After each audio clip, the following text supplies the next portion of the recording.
Bueno, hermanos, como nuestro hermano Jorge ya leyó la porción de la palabra que nos toca meditar esta mañana, en Hechos capítulo 18, vamos a estar haciendo un repaso o siguiendo una secuencia de todo este capítulo. Ya Pablo culminando, como muchos dicen, su segundo viaje que él estaba realizando y iniciando su tercer viaje, ¿no? Al final de este capítulo. Antes de iniciar, hermanos, oremos. Señor, pedimos, Padre, que en esta mañana tú puedas bendecir tu palabra, que tú, Señor, dirijas este tiempo, que tú, Señor, seas glorificado cuando tu palabra es expuesta, Señor, fielmente. Pedimos, Señor, que tú toques nuestros corazones y que nos alientes a través de tu palabra y nos retes, Señor, a vivir vidas de acuerdo a tu llamado. Bendice este tiempo, Señor, y dirige cada parte de ella. En nombre de tu Jesucristo. Amén. Como les decía, hermanos, cuando la semana pasada nuestro hermano David nos hablaba un poco acerca del capítulo 17 y veíamos que Pablo se encontraba en la ciudad de Atenas. Y ya nos explicó un poco qué estaba o cómo estaba conformado Atenas, ¿no? Ya no era la Atenas de hacía unos años anteriores, una ciudad grande y resaltante. Gracias. Ya no era esa ciudad, pero todavía mantenía cierta eh, elocuencia, cierta eh, deseo de conocer más y de profundizar más en las cosas que les presentaba con nuevas filosofías, ideologías que podían llegar, ¿no? Y es ahí en esa ciudad donde Pablo llega y se encuentra con idolatría tremenda, ¿no? Pablo llega a esa ciudad, Atenas, solo y va a presentar una defensa majestuosa delante de estos atenienses, ¿no? Y después, al llegar al capítulo 18, vamos a ver a Pablo en versículo 1, cuando decía, después de estas cosas, después de lo que ha acontecido en Atenas, después de que Pablo presentó su defensa delante de los atenienses, dice, Pablo salió de Atenas y fue a Corinto. Pablo abandona Atenas por diferentes circunstancias y muchos dicen que no tuvo el éxito que seguramente él esperaba. Recordemos que los propios judíos y aún los propios atenienses, muchos rechazaron la predicación de Pablo. Pero hermanos, esta mañana quería que meditemos un poco cuáles son las dificultades o qué cosas desalientan a los cristianos cuando están cumpliendo la misión de ser testigos del Evangelio o de llevar el Evangelio, de estar comprometidos con la misión que Dios nos ha dado. ¿Qué cosas desalientan en esa labor? Si ustedes son lectores, seguramente han leído varias biografías de grandes misioneros que son notorios en la historia del cristianismo, ¿no?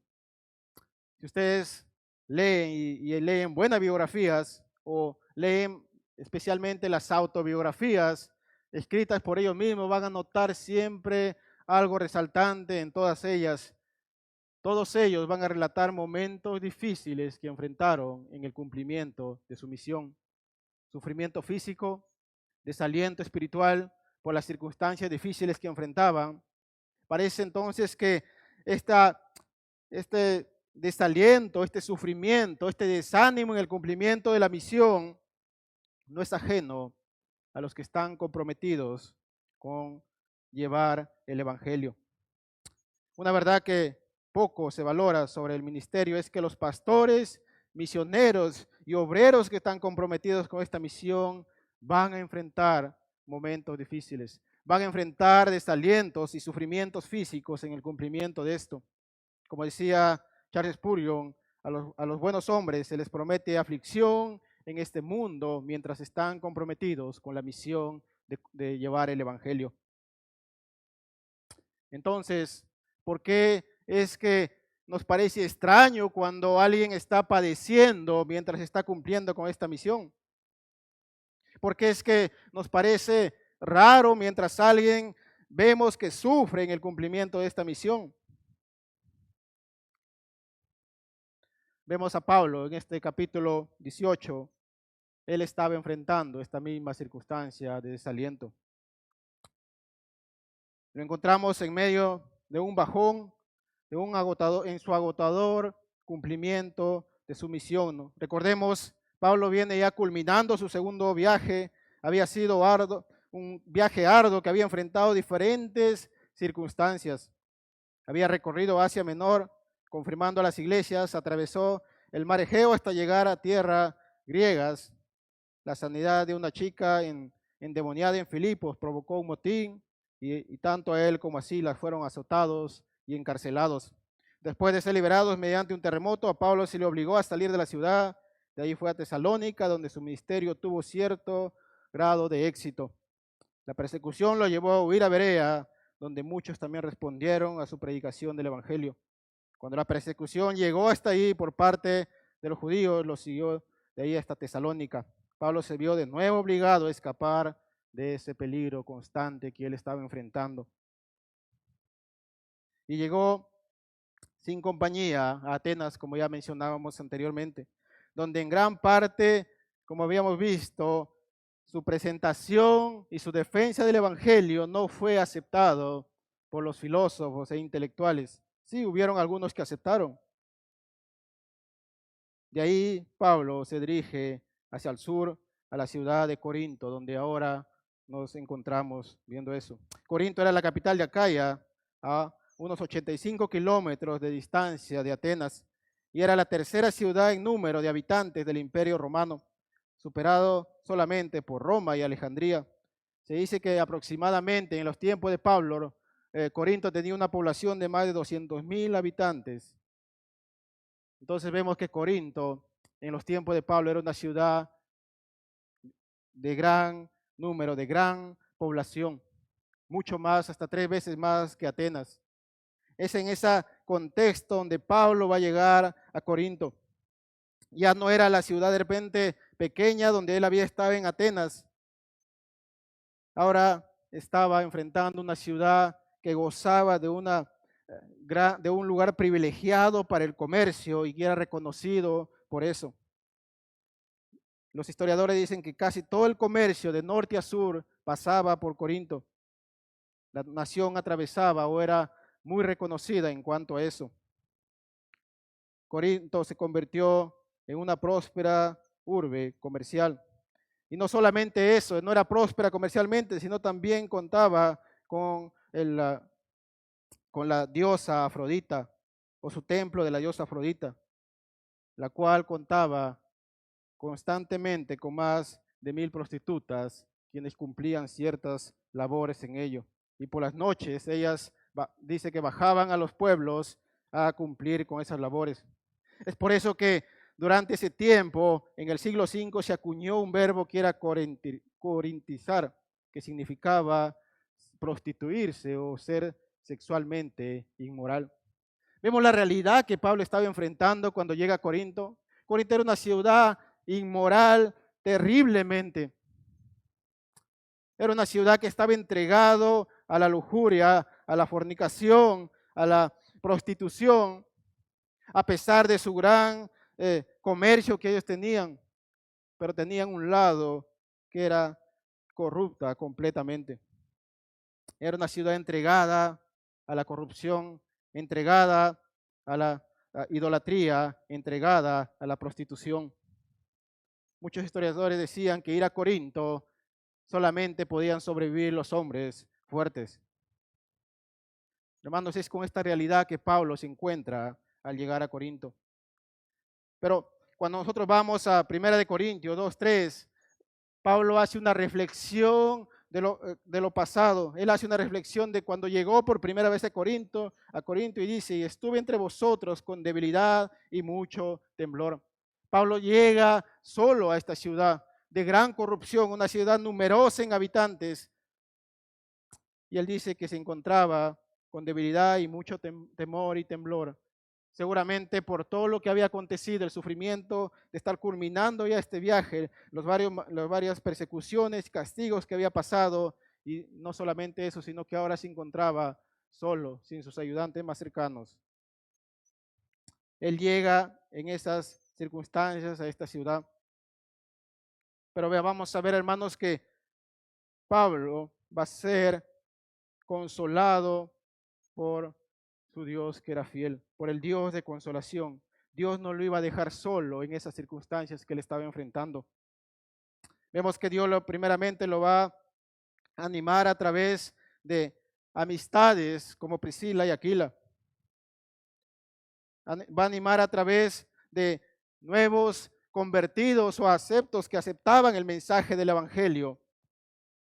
Y no solamente eso, lo va a alentar a través de una revelación de las propias palabras de su Dios.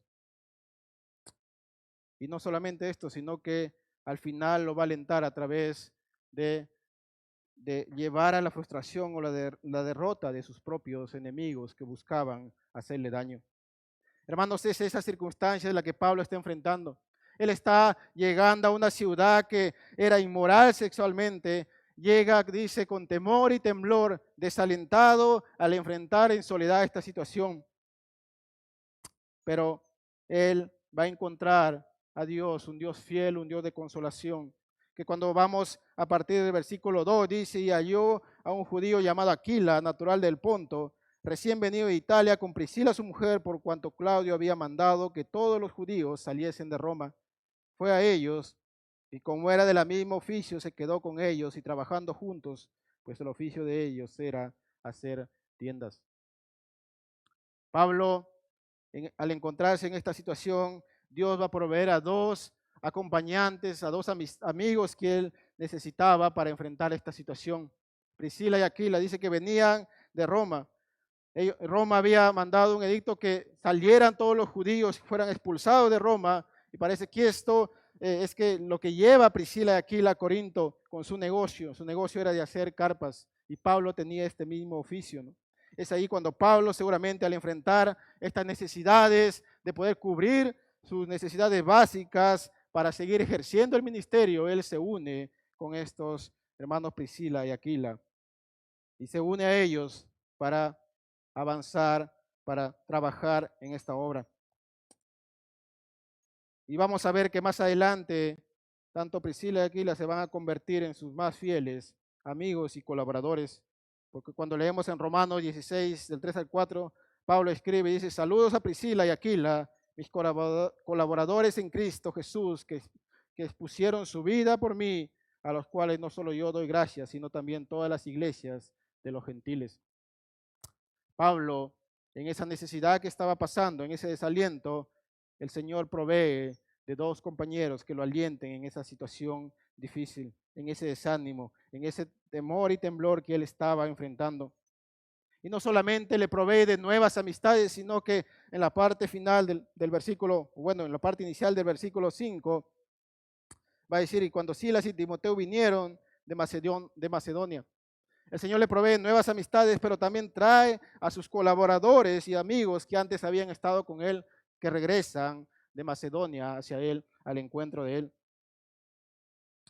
Y dice que Pablo discutía en la sinagoga todos los días de reposo y persuadía a los judíos. A pesar que Pablo se encontraba trabajando arduamente con Priscila y Aquila en el oficio de poner carpas, de construir carpas, vemos que él en ningún momento abandonó su principal misión que él tenía, que era de predicar el evangelio tanto a judíos como gentiles. Era su principal oficio que él tenía. Todo lo demás que él hacía, como el trabajo de hacer carpas, eran simplemente un medio para que él pudiera cumplir fielmente esta labor. Nada iba a interrumpir esa labor de Pablo. Pablo utilizó su oficio como una manera de proveerse para seguir cumpliendo con esta labor. Pero vamos a ver que cuando Silas y Timoteo regresan, la llegada de sus compañeros de Macedonia con buenas noticias sobre lo que había pasado o lo que estaba aconteciendo con las iglesias de esa zona van a alentar aún más a Pablo. Cuando en 1 Tesalonicenses 3 Pablo escribe y dice, pero cuando Timoteo volvió de vosotros a nosotros y nos dio buenas noticias de vuestra fe y amor, y que siempre nos recordáis con cariño, deseando vernos como también nosotros a vosotros. Por ello, hermanos, en medio de toda nuestra necesidad y aflicción, fuimos consolados de vosotros por medio de vuestra fe, porque ahora vivimos si vosotros estáis firmes en el Señor. Por lo cual, ¿qué acción de gracias podemos dar a Dios por vosotros, por todo el gozo con que nos gozamos a causa de vosotros delante de nuestro Dios? Orando de noche y de día con gran insistencia para que veamos vuestro rostro y completemos lo que falta de nuestra fe. Entonces vemos que Pablo se ve alentado no solamente con el regreso de sus compañeros, sino con las buenas noticias que ellos traían acerca de que las iglesias en esas zonas, a pesar de que estaban siendo perseguidas, ellos estaban permaneciendo fielmente en el cumplimiento de su misión, estaban permaneciendo fielmente en su fe y sabiendo en quién habían creído. Y no solamente esto, parece que estos propios colaboradores, como vamos a ver en las cartas de Pablo, que él escribe, también trajeron alguna ayuda económica para que Pablo pudiera dedicarse fielmente o completamente su tiempo a realizar la labor de predicación del Evangelio.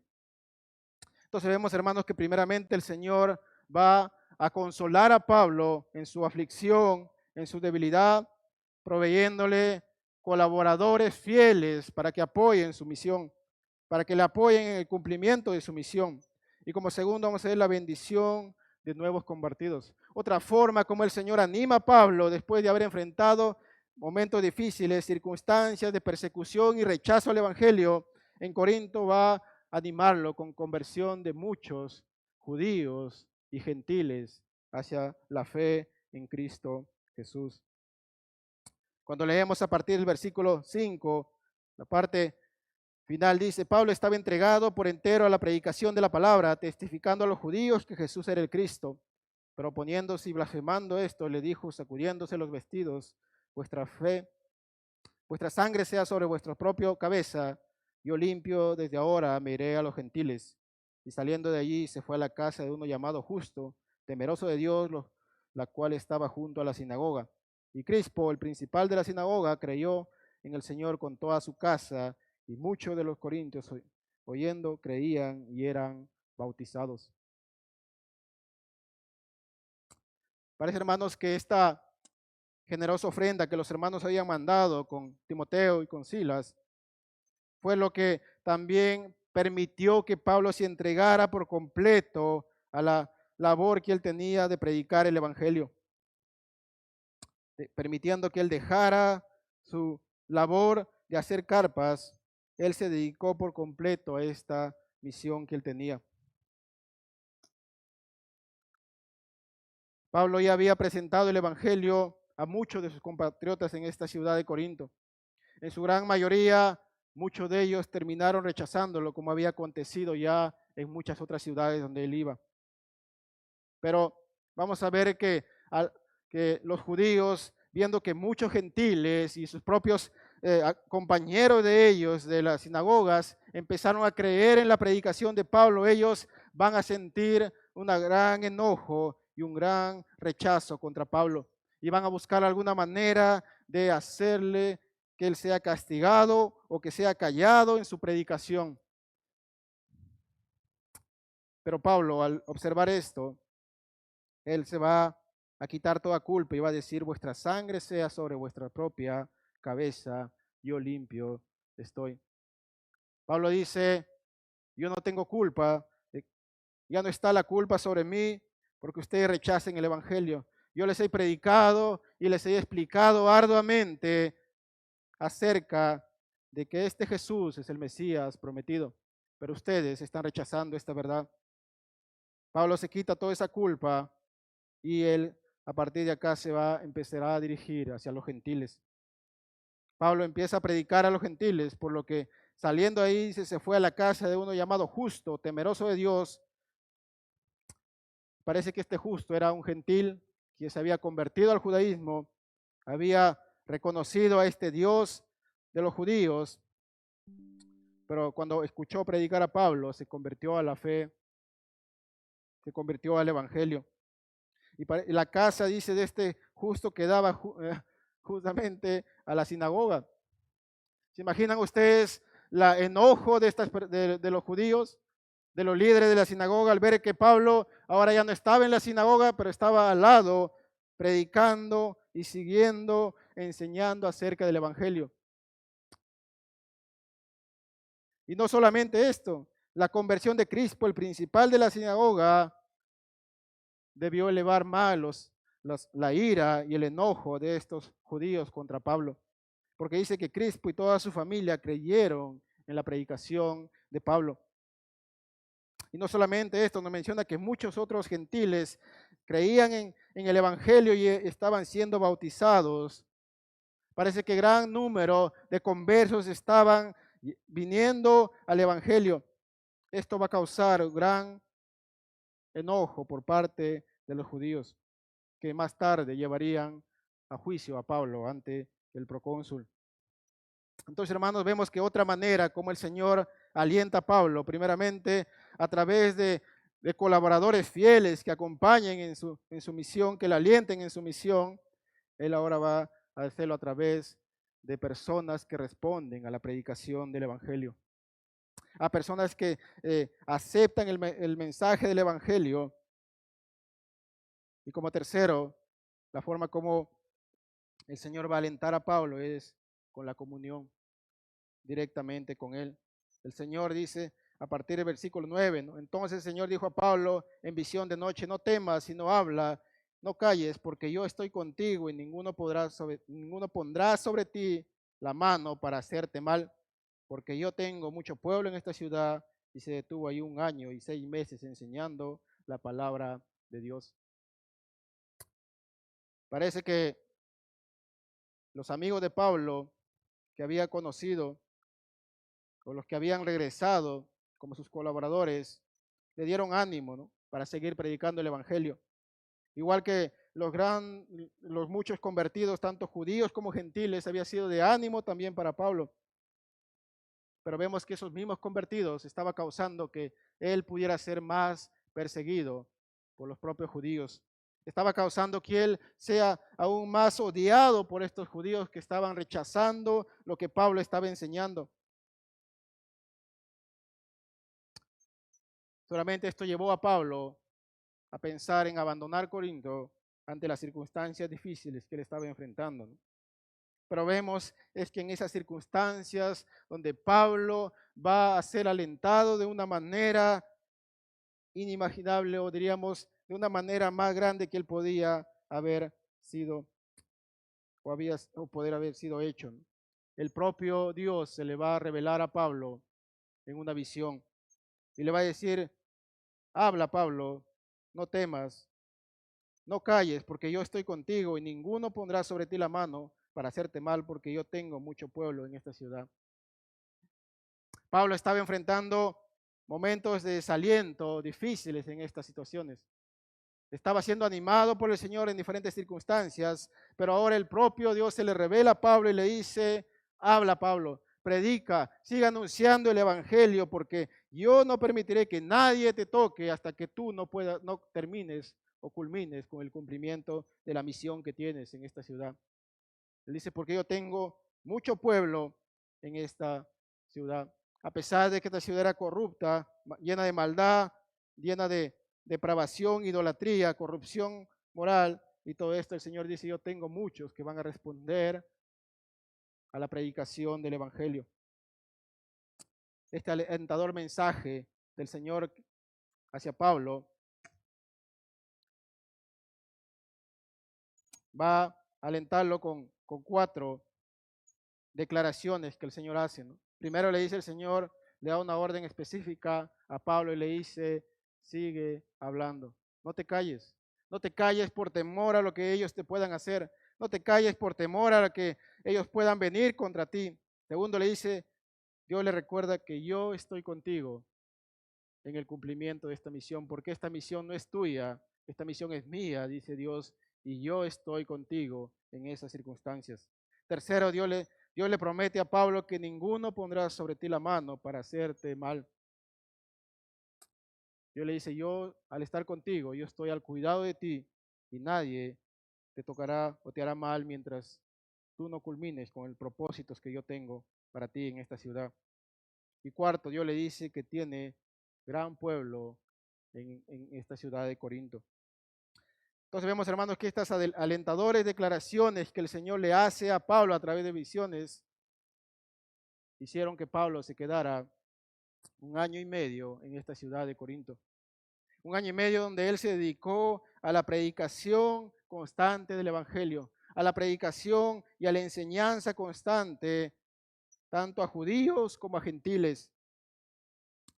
Pero como cuarto y último punto, vamos a ver cómo es que el Señor ahora va a alentar a Pablo, ya no solamente con nuevos amistades o colaboradores fieles, no solamente con nuevos convertidos al Evangelio, sino y no solamente con su revelación, animándolo, dándole estas declaraciones y promesas a Pablo de que Dios estaba con él y que Dios estaba al cuidado de él, sino también entregando, podríamos derrotando a sus propios enemigos que querían hacerle daño. A partir del versículo 12 hacia adelante vamos a ver a los judíos que al ver toda esta revuelta, ellos llevan a Pablo ante el procónsul de Acaya, Galión, y le dicen, y le presentan a Pablo ante él y le dicen, mira, este hombre está presentando o enseñando algo que va contra el judaísmo. Recordemos que el judaísmo era una religión protegida por la ley romana, ¿no? Entonces, por tanto, los historiadores dicen que cuando el evangelio, Pablo empieza a predicar este evangelio, ellos pensaban que el cristianismo era como una secta que estaba saliendo del judaísmo, ¿no? Entonces ellos no veían ningún problema que esto se enseñara abiertamente, ¿no? Para los judíos no pensaban eso. Para los judíos el cristianismo era completamente diferente a su ley, a sus leyes que ellos estaban enseñando.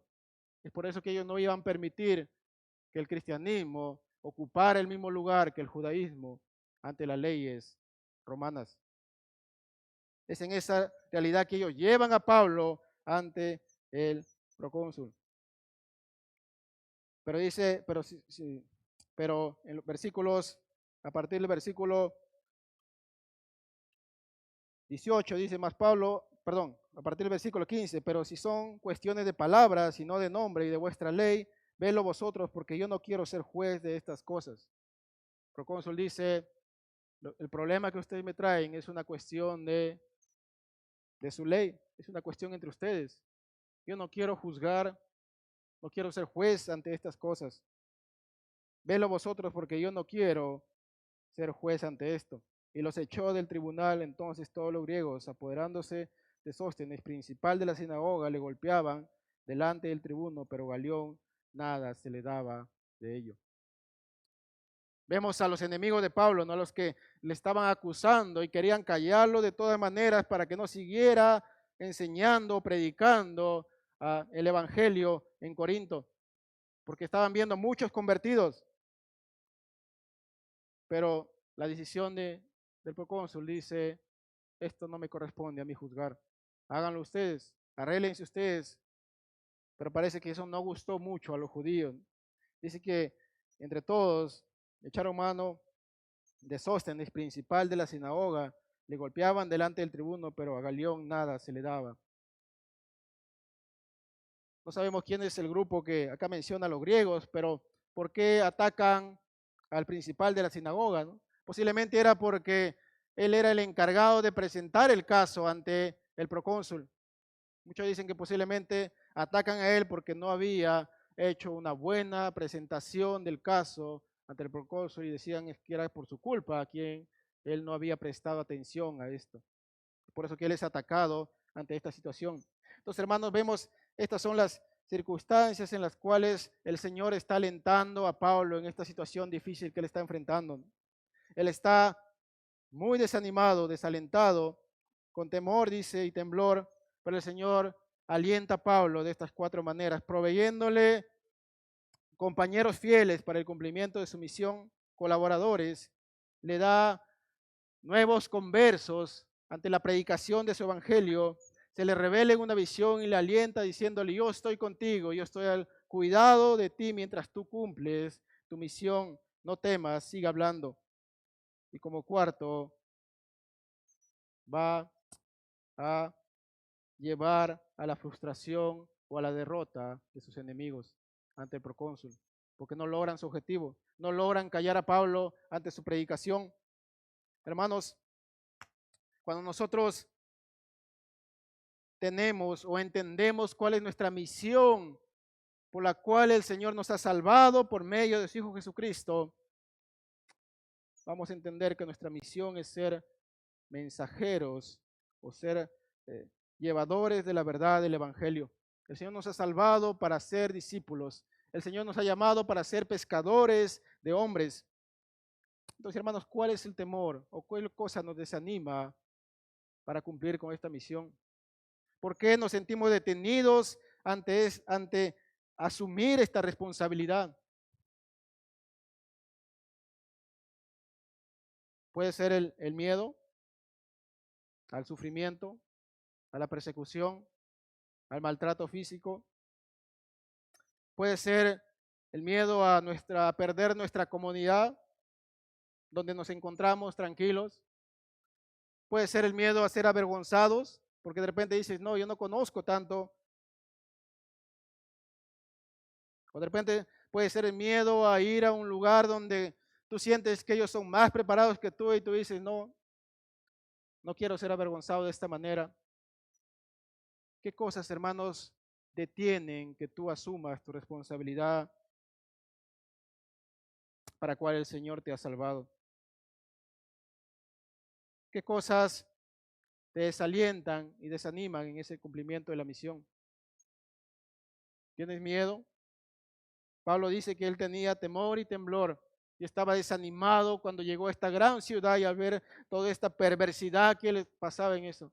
Pero al mismo tiempo Pablo sintió compasión de ellos y no permitió que eso deteniera el mensaje de su evangelio. Y el Señor respondió ante esta perseverancia de Pablo, alentándolo constantemente y recordándolo de que él estaba con él en este cumplimiento. Hermanos, muchas veces nosotros hemos sido detenidos, uno, por el miedo, dos, porque sentimos que no conocemos, que no estamos preparados suficientemente para dar testimonio acerca del Evangelio, y tercero, porque no entendemos cuál es nuestra misión por la cual el Señor nos ha salvado. Y solamente vivimos nuestras vidas rutinariamente en ese círculo. Estamos tan acostumbrados a vivir vidas tan rutinarias en el cristianismo que simplemente pensamos que nuestra vida es venir a la iglesia, vuelvo a mi casa, el otro domingo vuelvo a la iglesia y ese es nuestro círculo. Hermanos, pero el Señor nos está recordando a través de la vida de Pablo que Él nos ha salvado con un propósito que es ser pescadores de hombres, llevar el Evangelio a cada nación, a cada lugar, ver a esa gente hacia afuera que está viniendo con nuevas filosofías, con nuevas ideologías que quieren implantar y tener compasión de ellos, que nuestro corazón se mueva para llevarles el Evangelio. Y es ahí cuando tú puedas sentirte de repente temeroso, desalentado ante tanta maldad que tú puedas observar. Es ahí cuando el Señor te recuerda y dice, yo soy el Dios de consolación y yo estoy contigo en esas situaciones difíciles que tú puedas enfrentar. No estás solo. Ese mismo consuelo que Dios ofreció a Pablo para que continúe con su misión es la misma promesa que Dios hace para nosotros cuando estamos en el cumplimiento de esa misión. Así que hermanos, no debe haber nada que nos detenga, nada que nos atemorice para que asumamos esa responsabilidad.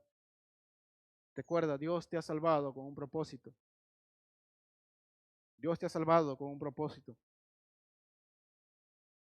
Hermanos, para continuar, a partir del versículo 18 hacia adelante, vemos la culminación del segundo viaje de Pablo. Nos hace una descripción, Lucas acá en esta porción de la palabra, a veces un poco confuso, todas estas descripciones que él nos hace. Vamos a dar lectura, dice, a partir del versículo 18. Mas Pablo, habiéndose detenido aún muchos días allí, hablando de Corinto, después se despidió de los hermanos y navegó a Siria con Priscila y Aquila, habiéndose rapado la cabeza en Cencrea, porque tenía hecho voto. Y llegó a Éfeso y lo dejó allí, entrando a la sinagoga, discutía con los judíos, y los cuales le rogaban que se quedase con ellos por más tiempo, mas no accedió, sino que se despidió de ellos diciendo: es necesario que en todo caso yo guarde en Jerusalén la fiesta que viene, pero otra vez volveré a vosotros, si Dios quiere, y zarpó de Éfeso. El 22 dice: y habiendo arribado a Cesarea, subió para saludar a la iglesia y luego descendió a Antioquía.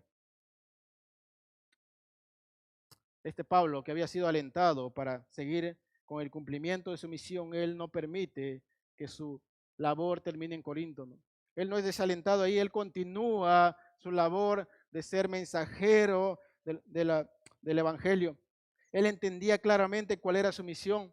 El Señor había respondido ante sus aflicciones y él iba a continuar perseverante. Él ahora abandona Corinto después de un tiempo de haber estado ahí, después de un tiempo de haber predicado el Evangelio, de haber constituido una iglesia. Él se dirige ahora hacia, hacia Antioquía. Dice, vemos un poco que gracias a todo lo que había acontecido, ¿no? A todo lo que el Señor había obrado, él se quedó por un buen tiempo en Corinto. Pero Pablo decide abandonar Corinto y decide ir hacia Antioquía y lleva con él a sus amistades, hermanos que había hecho en Corinto, tanto Aquila como Priscila. Dice, y Pablo seguía esa constante o esa rutina que tenía, ¿no?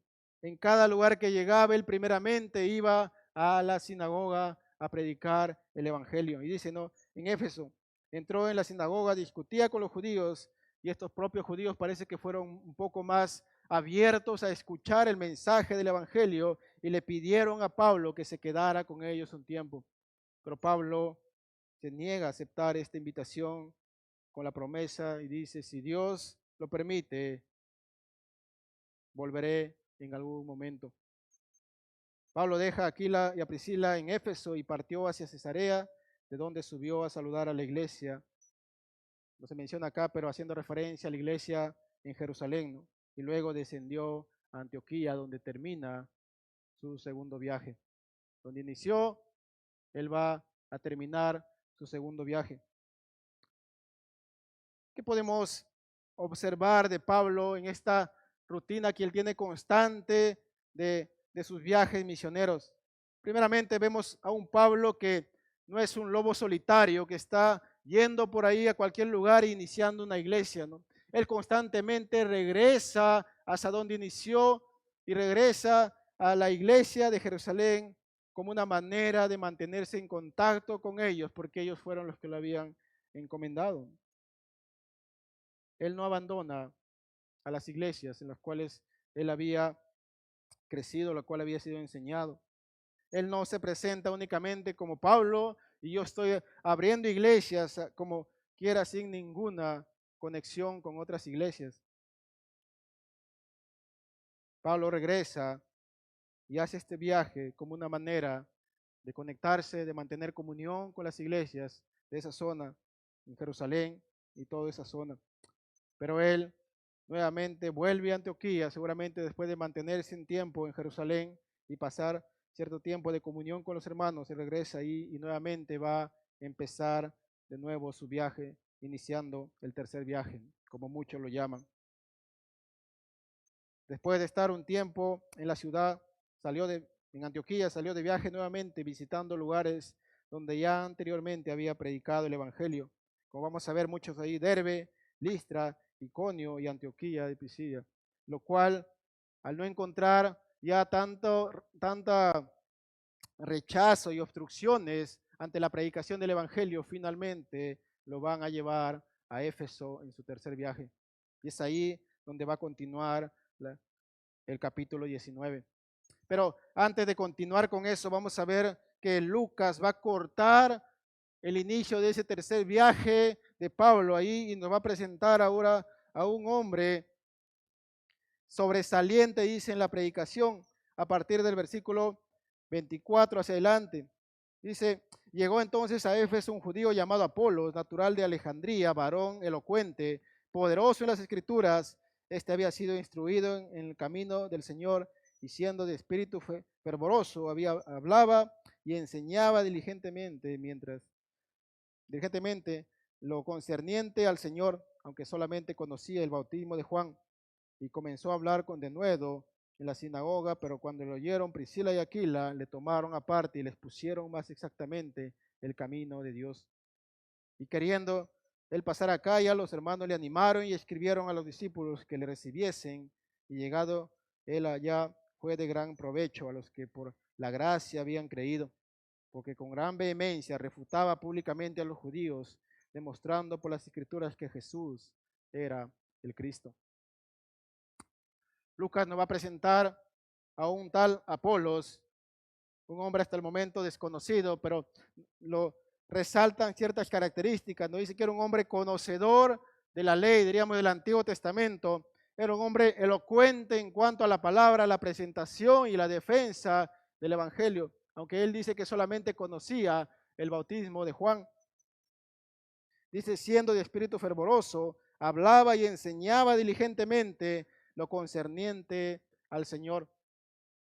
Parece esto fue lo que llamó la atención de Priscila y Aquila, que ellos al quedarse en Éfeso, ellos seguramente continuaban asistiendo a la sinagoga.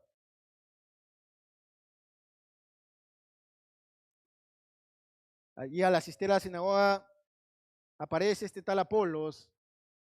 Él empieza a enseñar en la sinagoga. Tanto Priscila y Aquila notan estas características que seguramente solo habían visto en Pablo. Un hombre con una facilidad de palabra, con un conocimiento del Antiguo Testamento y con esa pasión por defender la verdad del Evangelio, aunque solamente conocía cierta manera, ¿no? Ellos notan este vacío en el mensaje que tenía Apolos, y Priscila y Aquila dice, le tomaron aparte y les pusieron más exactamente el camino de Dios. Priscila y Aquila no dijeron a Apolos, es que Apolos cállate porque no conoces. Tú no estás enterado de lo último que ya pasó. Ellos, reconociendo lo que el Espíritu estaba haciendo a través de él, le toman aparte y le explican, dice, y o les ponen exactamente el camino de Dios. Completan, diríamos, el conocimiento que a él le estaba faltando. Priscila y Aquila seguramente había sido enseñado de la misma manera por Pablo. Cuando ellos vienen de Roma hacia Corinto, seguramente aún tenían ciertos vacíos en cuanto a la verdad del Evangelio. Pablo completó este conocimiento y ahora ellos estaban haciendo lo mismo con este nuevo predicador que estaba apareciendo en Éfeso. Un ferviente predicador del Evangelio. Ellos lo toman aparte y le completan el conocimiento en cuanto a la verdad del Señor, en cuanto al camino de Dios, como dice aquí. Y vemos que este Apolos quiere pasar a Acaya y más tarde a Corinto, donde más después vamos a ver en las cartas que se convierte en un muy relevante líder en las iglesias, llegando muchos hermanos hasta tomarlo como referente y haciendo, generando discusiones o diciendo yo soy de Pablo, yo soy de Apolo, ¿no? Parece que era un hombre que estaba a la altura del propio Pablo en cuanto a la predicación. Y Priscila y Aquila toman a él y le explican el mensaje del Evangelio. No lo rechazan, no lo hacen callar, sino más bien aportan a que él siga anunciando el Evangelio. Hermanos, cuando nosotros, como les decía al inicio, cuando nosotros leemos y observamos y escuchamos acerca de cómo el Señor obra o ha obrado en hombres muy reconocidos en cuanto al cumplimiento de la misión de llevar el Evangelio hacia los confines de la tierra, a veces puede llevarte al punto de desanimarte, ¿no? Decir, yo no estoy dispuesto a padecer esto. Cuando tú lees la historia de Adoniram Hudson, de Hudson Taylor y todos ellos, cuando tú lees, dices, ellos pasaron tantas penurias tantos sufrimientos que tú dices de repente, no, esto no es para mí. Yo no estoy dispuesto a pasar eso, yo estoy bien, viviendo cómodamente mi vida. Pero hermanos, ese mismo llamado que el Señor les hizo a ellos es el llamado que nos hace a nosotros. La misma encomendación que el Señor le hizo a Pablo es el llamado que nos da a nosotros. La misma razón por la cual salvó a Pablo y a todos estos grandes misioneros que nosotros reconocemos hoy en día, es la misma razón por la cual nos ha salvado a nosotros, de ser mensajeros del Evangelio. Y la pregunta final sería, ¿qué cosas te detienen? ¿Qué cosas causan de que tú puedas detenerte en asumir con seriedad y responsabilidad el cumplimiento de esta misión? Temor, desaliento en tu vida porque no conoces mucho. No sé qué cosas no están permitiendo que tú asumas con seriedad esta responsabilidad. Hermanos, ya alguien me decía, pero yo de repente no puedo ir lejos, y es verdad, pero el Señor te ha dicho donde tú estás, tu llamado es a ser discípulos. Esa es tu comisión para la cual el Señor te ha salvado, ser pescadores de hombres, a ser discípulos donde tú estás, mientras tú estás yendo, mientras tú estás viviendo tu vida, en el trabajo, en los estudios, en cualquier lugar. El Señor te ha dado una misión y es hacer discípulos, predicar el Evangelio. Y la promesa que le hizo a Pablo, ¿no? El Señor Jesucristo en Mateo 28 en la gran comisión dice, por tanto, id y haced discípulos a todas las naciones, bautizándolos en el nombre del Padre y del Hijo y del Espíritu Santo, enseñándoles que guarden todas las cosas que os he mandado. Y él dice, y aquí yo estoy con vosotros todos los días hasta el fin del mundo. La promesa del Señor Jesús es que mientras tú estás cumpliendo, mientras estamos cumpliendo este llamado, esta comisión que Dios nos ha encomendado, Él dice, yo estoy con ustedes en ese lugar diariamente.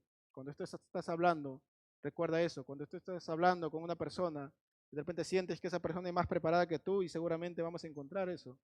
Recuerda la promesa del Señor, dice, yo estoy contigo ahí. Yo estoy a tu lado y no voy a desampararte, no te voy a dejar solo, porque la misión de llevar el Evangelio no es tu misión, es la misión de Dios por la cual nos ha salvado.